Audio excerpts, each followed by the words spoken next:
എന്താ അമ്മ ഇരിക്കണ കണ്ടില്ലേ? എപ്പം നമ്മള് വീഡിയോ എടുക്കുമ്പോഴും കിടക്കണതല്ലേ കാണല്ലേ? ഒന്ന് ഇതാ ഇരിക്കണുണ്ട് കേട്ടോ. പിന്നെ സന്ധ്യച്ചി ഉണ്ട്, സിന്ധ്യച്ചി ഇല്ല. ഒരാളുണ്ടാകുമ്പോൾ ഒരാളുണ്ടാവില്ല, രണ്ടാളും മാറി മാറി നിൽക്കണേ. പിന്നെ സന്തോഷേട്ടനെ ഇപ്പോൾ ഹോസ്പിറ്റലിൽ പോയിട്ട് ഞങ്ങൾ വന്നായിരുന്നു. നമുക്ക് ഇതേ പറയാനുള്ളൂ എന്ന് കരുതരുത് കേട്ടോ. സ്കാനിങ് എടുക്കാൻ അന്ന് പറഞ്ഞതായിരുന്നു ആ മൂത്രക്കല്ലിൻ്റെ. അപ്പം ഞങ്ങൾ ഇന്ന് വണ്ടൂർ പോയിട്ട് സ്കാൻ ചെയ്ത് വന്നിട്ടുണ്ട്. പക്ഷേ ഡോക്ടറെ കാണിച്ചിട്ടില്ല, അത് നാളെയാണ്. ആഴ്ചയിലുള്ള ഡോക്ടർ വരിക. അപ്പം നാളെ ഈ സമയമാവും ഡോക്ടറെ കാണിക്കണം എന്താണെന്ന്. പക്ഷെ സ്കാനിങ്ങിന് ഡോക്ടർ കല്ലിൻ്റെ എണ്ണൊക്കെ കൂടുതലാണെന്നൊക്കെയാണ് പറയുന്നത്. പക്ഷെ എന്താ നമുക്ക് കറക്റ്റ് അറിയണമെങ്കിൽ ഡോക്ടറെ തന്നെ കാണണം. അതൊക്കെ ഡോക്ടർ കണ്ടിട്ട് പറഞ്ഞോളൂ. നമ്മളിപ്പോൾ തീരുമാനിക്കണ്ട, അതിനൊന്നും ബേജാറായിട്ട് കാര്യമില്ലല്ലോ. അത് ഡോക്ടർ കണ്ട അതിനൊരു തീരുമാനം അപ്പം പറഞ്ഞോളൂ. അത് കേട്ടപ്പോൾ തൊട്ട് തന്നെ സന്തോഷമായിരുന്നു. ബേജാറ് തുടങ്ങിയിട്ടാ. മുപ്പത്തിക്കത്തല്ല 6 കല്ല് എന്നൊക്കെ പറഞ്ഞപ്പോൾ ഞങ്ങൾ വിചാരിച്ചു 6 കല്ലൊക്കെ ഇവിടുന്ന് ഉണ്ടായത്. പിന്നെ അതിൻ്റെ വലിപ്പം എന്തൊക്കെ ഇങ്ങനെ ഇതിലിങ്ങനെ കാണിച്ചപ്പോഴേ അപ്പോൾ പെട്ടെന്ന് കേട്ടപ്പോൾ നമുക്കൊരു ഇറങ്ങിയത്. അപ്പം അമ്മ അറിയാം ഞാൻ ഇത്രയും കാലം വയ്യായും കൊണ്ടല്ലേ നടക്കണേ, പിന്നെന്താണ് പത് എന്നൊക്കെ പറഞ്ഞിട്ട് ഇങ്ങനെ പറയണേ. അപ്പം അതാണ് ധൈര്യമാണ് ഇപ്പോൾ അവിടെ കിട്ടിയത്. അല്ല അപ്പം എന്തുണ്ടായാലും അവനെ സഹിക്കാൻ തയ്യാറാണ്. നമ്മളെ ഒരുക്കി വന്നതൊക്കെ നമുക്ക് തന്നെ പറയണം, നമ്മൾ തന്നെ അനുഭവിക്കും വേണം. അപ്പോൾ വേറെ ഒരാൾക്ക് പറ്റൂലല്ലോ. അപ്പോൾ എന്താ ഉള്ള വെച്ചാൽ അനുഭവിക്കുക, അതിനനുസരിച്ച് അതിൻ്റെ പിന്നാലെ അപ്പോൾ പോകാമല്ലോ. എന്താ ചെയ്യുന്നത്? എല്ലാവർക്കും വിചാരിച്ചിട്ട് ഇപ്പം നമുക്ക് ജീവിക്കാതെക്കാൻ പറ്റൂലല്ലോ. അതിന് മരുന്നൊക്കെ കുടിച്ചോ എന്താ പറയുന്നത് വെച്ചാൽ അത് ചെയ്യുക.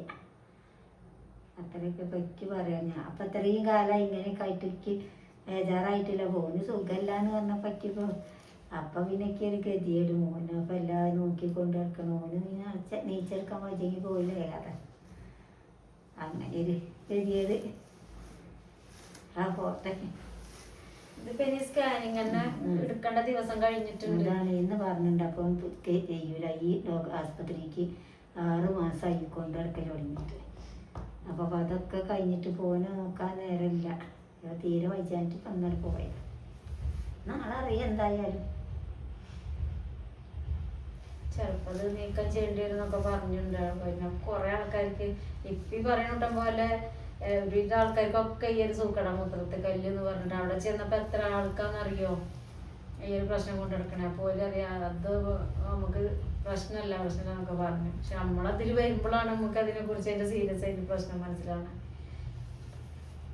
ഒഴിവാക്കി കളയേണ്ടതാണെങ്കിൽ ഒഴിവാക്കണം. പക്ഷെ വേദന ഒരുപാടാട്ടോ, സഹിക്കാൻ പറ്റാത്ത വേദനയാണ്. ഏത് ഭാഗം സൈഡും ഒരു നടു എവിടേക്കോ വേദന എന്ന് പറയാൻ പറ്റില്ല. അത്ര ഇടങ്ങാടിച്ചിട്ട് വേദന മരുന്ന് അങ്ങനെ കഴിക്കില്ല. പിന്നെ വെള്ളം കൂടി പൊതുവെ പോകാൻ തുടങ്ങി. അതിന് ആൾക്ക് ടെൻഷൻ വന്ന് വേദന കൂടുതലാണ്. നിങ്ങൾ ശ്രദ്ധിച്ചില്ലേ? അത് RCCക്ക് എന്നാണ് തീരെ സുഖമില്ല. RCCയിൽ പോയിട്ട് തീരെ സുഖമില്ലാതെ അങ്ങനെ ഇരിക്കുന്നു. ഞാൻ മേലയ്ക്ക് അമ്മേനെയും കൊണ്ട് കീമോ ചെയ്യാൻ പോയി വേദനയായിട്ട് ചെയറിലങ്ങനെ ഇരിക്കുന്നു. പക്ഷെ നമ്മൾ ആരും ഇല്ലേനല്ലോ. അപ്പോൾ ഞങ്ങൾ മാത്രമേ ഉണ്ടായിരുന്നുള്ളൂ. ഒപ്പം ഒരാളൊക്കെ ഉണ്ടെങ്കിലും നടത്തിയിരിക്കാൻ ഇതിപ്പോൾ അതിനൊന്നും ആരും ഉണ്ടായിരുന്നില്ല. അങ്ങനെ പിന്നെ ഇപ്പൊ സമാധാനം ഇവിടെ അടുത്ത് തന്നെയാണല്ലോ. ഇപ്പൊ ആരെങ്കിലും കൊണ്ടുപോകും. അല്ല ചിലപ്പോൾ ഈ കല്ല് മരുന്ന് എന്താ ചിലർക്ക് ഹോമിയോ ഗുളിക കുടിച്ചാലും അങ്ങനെ പല മരുന്നുണ്ടല്ലോ. പല അത് കുടിച്ചാലും കല്ല് പോകുന്നു പറയുന്നുണ്ട്. അപ്പൊ അങ്ങനെ എല്ലാരും തന്നെ അങ്ങനെ ആവും ചെയ്യരുത്. ആരൊക്കെ ഉണ്ടായിട്ട് എങ്ങനെയൊക്കെ മാറിയത് ചോലൊക്കെ പറഞ്ഞു തരിക. അതിനനുസരിച്ച് അപ്പോഴും കാട്ടാൽ ആൾക്കാർ പറയുമ്പോ നമുക്ക് അതൊരു സമാധാനമാകുമല്ലോ. കാര്യങ്ങളൊക്കെ ചെയ്യാം. ഇപ്പം നമ്മൾ ഒറ്റയ്ക്ക് ഇങ്ങനെ പറയാം ഡോക്ടർ പറഞ്ഞിട്ട് കാര്യമില്ല. എല്ലാവർക്കും ഓരോ അഭിപ്രായങ്ങൾ ഉണ്ടാവും. കുറേ ആൾക്കാർക്ക് ഉണ്ടായിട്ടുണ്ടാവും. ഈ വീഡിയോ ആകുമ്പോൾ എല്ലാവർക്കും ഇപ്പം അതിന് അഭിപ്രായം പറയാൻ എന്താ വേണ്ടതെന്നൊക്കെ അതും കൂടിയൊക്കെ ഒന്ന് എല്ലാവരും പറയും എങ്ങനെയൊക്കെയാണ് വേണ്ടത്. ഇതെന്താ അറിയോ, ഒരാളെ അസുഖം മാറി ഒന്നിന് ചികിത്സ കൊടുക്കുമ്പോൾ വേറെ ഒന്നിനാണ് ചികിത്സ. അങ്ങനെ ഡെയിലി ഒരാൾക്കല്ലെങ്കിൽ ഒരാൾക്ക് എന്തെങ്കിലും ആയിട്ടുണ്ടാകുക. അതൊരു സൈസ് മുട്ടിത്തിരിച്ചിട്ട് വരിക. അപ്പൊ എന്താ സംഭവം തന്നെ അറിയില്ല. എന്നപ്പോ ഇതിങ്ങനെ പറയാൻ നിൽക്കണ്ടേ.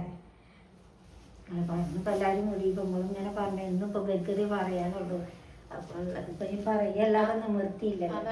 എന്തെങ്കിലും ഒരു വീഡിയോ ആയിട്ട് വരാതൊക്കെ. അതാ വീഡിയോ എടുക്കുന്ന സമയം പറഞ്ഞപ്പോൾ തന്നെ സന്തോഷം പറഞ്ഞു ഇന്ന് വേണ്ട എന്താ പറയാനുള്ളത്. നമ്മൾ ഹോസ്പിറ്റലിൽ പോയി വേദന അവിടെ വരാം ഒന്നും പറഞ്ഞ് കാര്യം പറയാനല്ലേ ഉള്ളൂ. അപ്പൊ ഇത് വേണോ വേണ്ട പിന്നെ അമ്മയെന്ന് പറഞ്ഞത് നമ്മളെ ഒരു ജീവിത വരുമാനമാണ് നമ്മളെ ഈ വീഡിയോ യൂട്യൂബ് എന്ന് പറയുന്നത്. നമുക്ക് ഇതിൽ വല്ലതും ആയെങ്കിലും ഞങ്ങളെ കാര്യങ്ങൾ കംപ്ലീറ്റ് കാര്യങ്ങൾ നടന്നു പോകണത്, അല്ലാതെ ഒരു പണിക്കോ കാര്യത്തിനോ പോകാൻ പറ്റാത്തൊരവസ്ഥ. അപ്പോൾ അതുകൊണ്ടാകുമ്പോൾ അമ്മ അറിയാം ഇവിടെ ഇരുന്നിട്ട് നമുക്ക് നമ്മളെ കാര്യം പറയാം, ആരോടല്ലാതെ പറയാനുള്ളത്. അപ്പം അങ്ങനെയാണ് നമ്മളിപ്പോൾ ഇത് തുടങ്ങി വെച്ചത്. അപ്പൂസ് എന്തൊക്കെയാ പറയാണ്ട്, അപ്പൂസ് ഇപ്പം ഞങ്ങളെല്ലാവരും കൊണ്ട് ഇവിടെ ഇരുത്തിയതാണ്. അപ്പോൾ സ്കൂളിട്ടൊക്കെ വന്ന് ഉച്ചക്ക് തന്നെ വന്നിട്ടുണ്ട്. ശരിക്കും ക്ലാസ് ഒന്നും വേണ്ടത് തുടങ്ങിയിട്ടില്ല തോന്നുന്നുണ്ട്, പഠിപ്പൊന്നും. ഓണത്തിന് പരീക്ഷ എഴുതോളി, പിന്നെ എന്താ എഴുതാ പരീക്ഷക്ക്? അല്ല എന്നാ പിന്നെ എന്താ പരീക്ഷക്ക് കുറച്ച് കാര്യങ്ങളൊക്കെ വേണ്ടേ? പറഞ്ഞിടത്ത വിശേഷങ്ങളൊക്കെ ഇപ്പൊ അപ്പൂസിന് അതേ പറയണം. അമ്മ ഒരു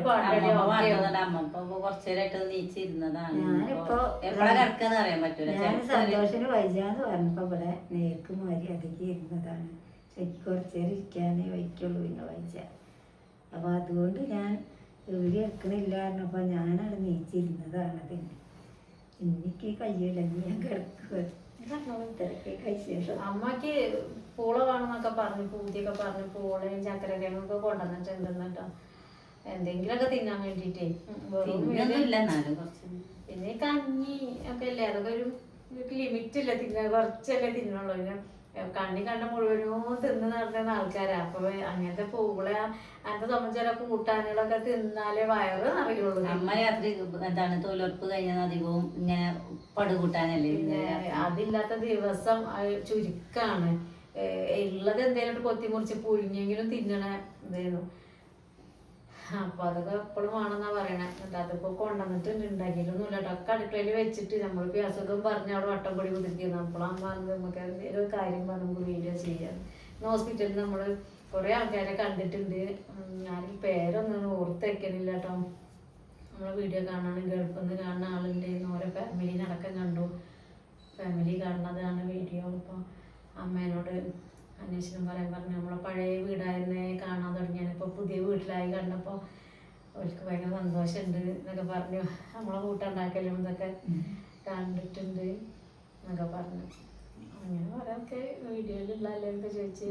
അപ്പോൾ പുറത്തിറങ്ങിയ എപ്പോഴും ആരെങ്കിലായിട്ട് അറിയും, കാണാം, പരിചയപ്പെടും. നമ്മളിപ്പോൾ ഇതുകൊണ്ടല്ലേ ഇപ്പം നമ്മളെല്ലാവരും അറിയണതും എവിടെ ചെന്നാലും. അതാണ് നമുക്ക് എത്രയും പറയാൻ പറ്റാത്തൊരു സന്തോഷമല്ലേ. ആര് എപ്പ എവിടെ ചെന്നാലും അറിയണോലാണ്. ഇപ്പൊ ഇന്നലെ വരെ നടന്ന കാര്യങ്ങൾ വരെ കണ്ട ആൾക്കാർ എന്നോട് ചോദിക്കാൻ പറയുകയും ചെയ്യുന്നുണ്ട്. അപ്പൊ ഒരു ദിവസം പോലും കാണാതെ നിക്കണില്ല. പിന്നെ ഒരു ദിവസം വീഡിയോ ഇട്ടിട്ടില്ലെങ്കിൽ അത് ചോദിക്കാനും ആളുണ്ട്, എന്താ പറ്റിയത്, എന്തെങ്കിലും പറ്റിയോ, എന്താ വീഡിയോയിലാണെന്ന് ചോദിക്കും. അപ്പൊ ഇന്നലെ വീഡിയോ അല്ല, ഇന്നും വീഡിയോ അല്ലെങ്കിൽ തീർച്ചയായിട്ടും എന്തായാലും നമ്മള് വാട്സപ്പിൽ വീഡിയോ വരും. അപ്പൊ ഇന്ന് പോയി മുടക്കണ്ടെന്ന് വിചാരിച്ചിട്ടാണ്. അപ്പൊ നമ്മളെ വിശേഷങ്ങൾ ഇങ്ങനെയൊക്കെയാണ് കേട്ടോ. ഇനിയിപ്പൊ പൂളയൊക്കെ പോയി ഉണ്ടാക്കിക്കോളി. തിന്നാള് നോക്കട്ടെ കേട്ടോ, പൂളുണ്ടാക്കണം. അപ്പൊക്ക് സന്ധ്യയോ ഒക്കെ കേട്ടാനായി. അതാണ് 6 മണി കഴിഞ്ഞിട്ടുണ്ട്. പിന്നെന്താ പറയാൻ വന്നത്, നാളെ സന്തോഷന്റെ റിസൾട്ട് കാണിച്ചിട്ട് എന്താ പറഞ്ഞാൽ നാളെ വെട്ടിയിട്ട് വരുന്നുണ്ട്. പിന്നെ അതിന് പറ്റിയ ഏതാണ് ചികിത്സ എന്നും കൂടി നിങ്ങൾ അറിയണമെന്നുണ്ടെന്ന് കമന്റ് ഇടണം. ഹോമിയോയിലോ ആയുർവേദത്തിലോ ഒക്കെയാണോ, എങ്ങനെയാണ് നല്ലത്? ആ കല്ല് അലിഞ്ഞു പോവാനുള്ള എന്തൊക്കെയാണ് ഹോമിയോ ഉണ്ട് പറയും. സന്ധ്യക്കൊക്കെ എങ്ങനെയും കഴിച്ചിട്ടാൻ പറ്റണതാണ്. ഞാൻ എനിക്ക് ഡോക്ടർമാർക്ക് അധികം പോലൊന്നും, പക്ഷേ എല്ലതും അറിയാട്ടോ എവിടെയൊക്കെ എന്തൊക്കെ പരിചയമല്ല, അറിയാം എല്ലാ ട്രീറ്റ്മെന്റിനെ കുറിച്ചും. ഇപ്പൊ മൂച്ചിക്കലൊരു വന്നിട്ടുണ്ടല്ലോ, മൂച്ചിക്കല് ഹോമിയോ സെമിലിയ ഓരോസെന്നെ കൊണ്ട് പോയി കല്ലിന് വേണ്ടിട്ട്. എന്റെ കല്ലൊക്കെ ഇപ്പൊ എന്താ ഉണ്ടാവുന്നൊക്കെ അതാ ഞാൻ പറഞ്ഞേ. ഒരുപാട് കഴിഞ്ഞിട്ടുണ്ട് നോക്കിയിട്ട് മാറാത്ത അസുഖമുണ്ട്, നോക്കാതെ മാറുന്ന അസുഖമുണ്ട്, നോക്കാതെ മാറുന്നുണ്ട്. ഇവിടെ അസുഖങ്ങളൊക്കെ ഉണ്ട്, പക്ഷെ നോക്കാതെ മാറുകയാണ്. അങ്ങനത്തെ ഒരു അവസ്ഥയിൽ കൂടെ കടന്നു പോയിക്കൊണ്ടിരിക്കുന്ന ആളാണിത്. അപ്പൊ പറയാൻ പറ്റൂല എന്തൊക്കെയാണെന്നുള്ളത്. കല്ലുണ്ട്, ഫാറ്റി ലിവർ ഒക്കെ ഉണ്ട്. ഒന്നും നോക്കലില്ല. മെയിനായിട്ട് ഷുഗർ ഉണ്ട്. ഷുഗറൊക്കെ ഹൈയിൽ നിന്നിരുന്നു, ഇപ്പൊ നോർമലായിട്ട് ഇങ്ങനെ വരിക. ഇന്നലെ കിടക്കല്ലേ പറഞ്ഞിട്ടില്ല. പക്ഷെ അപ്പക്ക് മനസ്സിലായില്ല കടത്തത്തിന്റെ ലക്ഷണം. പിന്നെ എന്നോട് ചിരിച്ചു വന്ന് പറഞ്ഞു. കാരണം എന്താ പറയുമ്പോ തലേദിവസം ആണ്ടിന് ഉണ്ടാക്കിയ ഉണ്ണിയപ്പം അതിന് എണ്ണല്ല അത്രേ തിന്നിട്ടിട്ടുണ്ട്. കുറേ നിന്നിട്ടില്ല, കുറച്ചേ നിന്നിട്ടുള്ളൂ. പക്ഷെ അടുക്കളയില് അടുക്കളയ്ക്ക് പോകുമ്പോഴും വരുമ്പോഴൊക്കെ വായന എന്തെങ്കിലും ഉണ്ടാവലുണ്ട് കേട്ടാ. അപ്പൊ മധുരല്ലേ അത്. അപ്പൊ അങ്ങനത്തെ പ്രശ്നങ്ങളൊക്കെ ഉണ്ട് ഞങ്ങളടുത്ത്. പിന്നെ കല്ലിന്റെ വേദന അതും ഉണ്ട്. അതുകൊണ്ട് പിന്നെ ഇപ്പൊ വന്നപ്പോ പറയാം പല്ല് വേദനിക്കാണെന്ന് അല്ലേ. പല്ല് മൊത്തം പോയി കിടക്കും. പല്ല് പറിക്കാൻ പറഞ്ഞാ പിന്നെ ഇവിടെ നിന്ന് നിൽക്കുമ്പോഴല്ലേ ഉള്ളൂ. അവിടെ എപ്പോഴും അങ്ങനെ നമ്മള് കുറച്ച് റെസ്റ്റ് എടുക്കുമ്പോണെന്ന് പറഞ്ഞിട്ട് 2 പല്ലും പറിച്ച ഒരാഴ്ച റെസ്റ്റ് എടുക്കണം എന്ന് പറഞ്ഞിട്ട് അപ്പൊ പിന്നെ പോയിട്ടില്ല. അപ്പൊ ഇതൊക്കെയാണ് നമ്മളെ. പക്ഷെ നമ്മളിങ്ങനെ എൻജോയ് ചെയ്ത് പോകുന്നില്ല. അതാ ഞാൻ പറഞ്ഞ നോക്കിയിട്ട് മാറാത്ത അസുഖമുണ്ട്, നോക്കാതെ മാറുന്നതുണ്ട്. നോക്കിയിട്ട് മാറണേലോ ഒരിക്കൊന്നും. എല്ലാവരുടെ കാര്യം അപ്പൂസ് പറയാന്ന് പറഞ്ഞിട്ട് മുന്നിൽ ഇരുന്നതാണ് കേട്ടോ. ഒന്നും ഉണ്ടെങ്കിൽ പിന്നെ ഇപ്പൊ എന്തെങ്കിലും പറയുമ്പോൾ ടെൻഷൻ അടിച്ചിട്ട് കാര്യമില്ല. ഞാൻ പൊതുവെ എന്തായാലും ടെൻഷൻ അടിക്കലില്ല. എന്ത് തന്നെ ആയാലും ടെൻഷൻ അടിക്കലില്ല. ദൂരക്ക് സന്തോഷനും ഇവർക്കൊക്കെ ഷീച്ചിക്കൊക്കെ എന്തെങ്കിലും കേൾക്കുമ്പോഴൊക്കെ തന്നെ ഭയങ്കര ടെൻഷനാണ്. പിന്നെ അങ്ങനെ ടെൻഷൻ അടിച്ചിട്ട് പിന്നെ അധികം അസുഖം വരില്ലേ.